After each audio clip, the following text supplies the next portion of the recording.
Hello students, my name is Prerna and I'm your EVS teacher. And today from your EVS book Enviro, we are going to be reading a chapter about constructing or building the world. So here we go.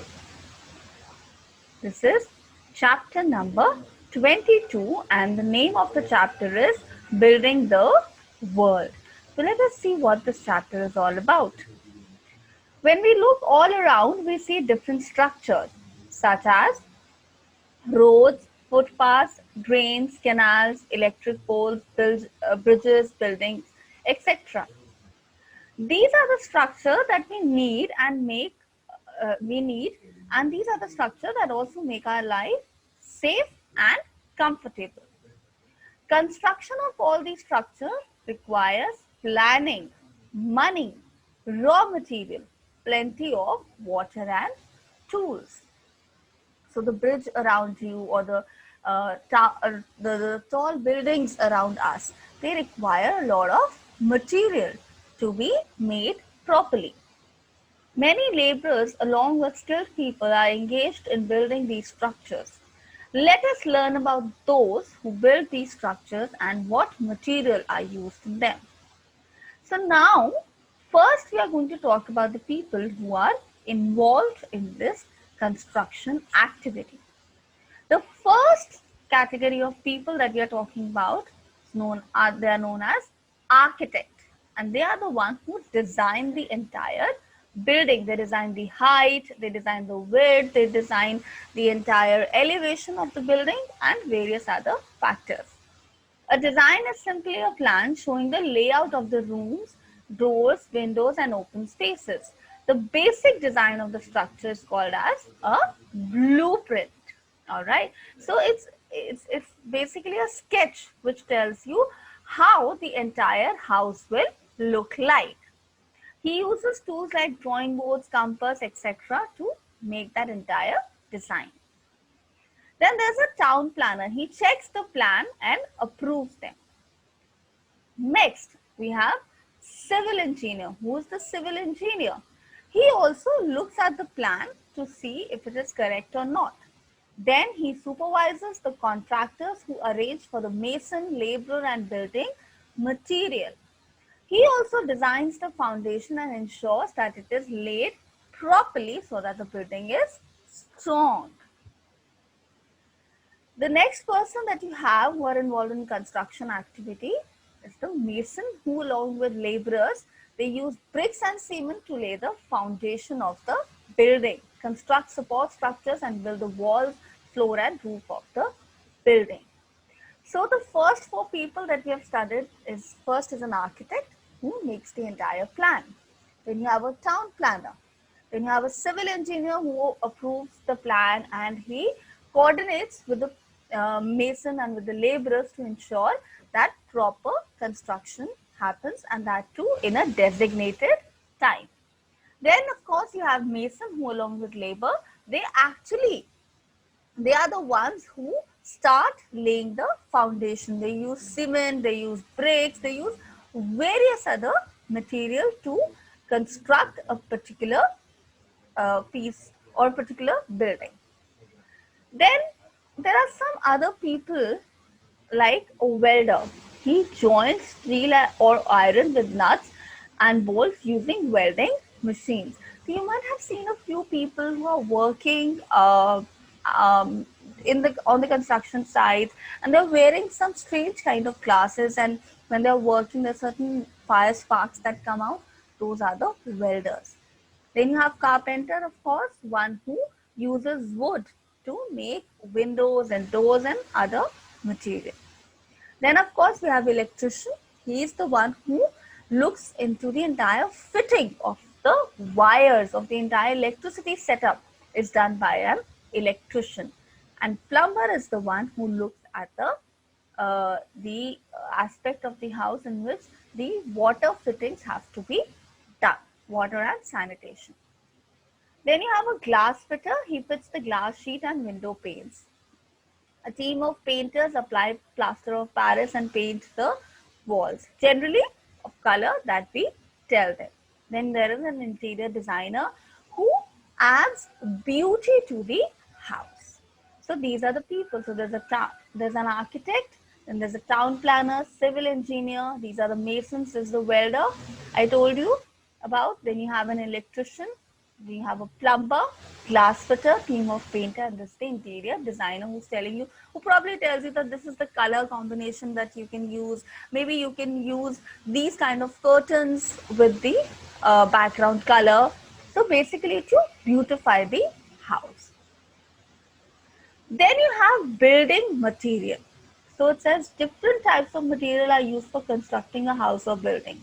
Every building needs to have a strong foundation. Concrete mixture is used for the foundation of the building. The pillars of the structure are reinforced with iron rods to make a strong framework. The walls, roof, floors, staircases, and ramps of most buildings are made of bricks, concrete, cement, and sand. In some places, people also use slabs, probably marbles. And then these days, builders use various types of bricks, tiles, glass, and colorful stones like marble, pota stone, granite, just to add beauty and strength to the building. Steel and special pipes for water supply and drainage are laid over the bricks inside the wall or under the floor, and thereafter they are covered with plaster. Doors and windows are generally made of wood and have iron grills. Taps and other fittings can be of brass, steel, or some other metal. And paint is used to, of course, give a finishing to the house. Then you have brick making. So different type of methods are used to make brick. There are mainly two methods. First is stiff mud method. So what happens in this method? Clay is prepared by crushing and grinding it. We all understand what clay is.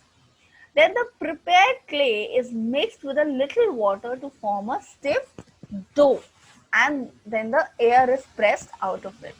The dough is put inside brick cutting machines, and the raw bricks are stacked to dry before baking them in a kiln. The next method is soft mud method, in which more water is used to soften the clay. Then it is put into a mold. When the clay dries, the mold is removed. Mold, you understand, mold are, it's a kind of a material that we use to give shape to a particular dough. The sand-dried bricks are then baked in a kiln. Temperatures are very high in the furnace. The bricks are gradually heated in the kiln, or else they crack. They are stacked on trolleys. They are pulled out slowly from one end as they cool. Now we talk about bridges. So we have bridges on lakes and rivers, basically used for going from one end to the other.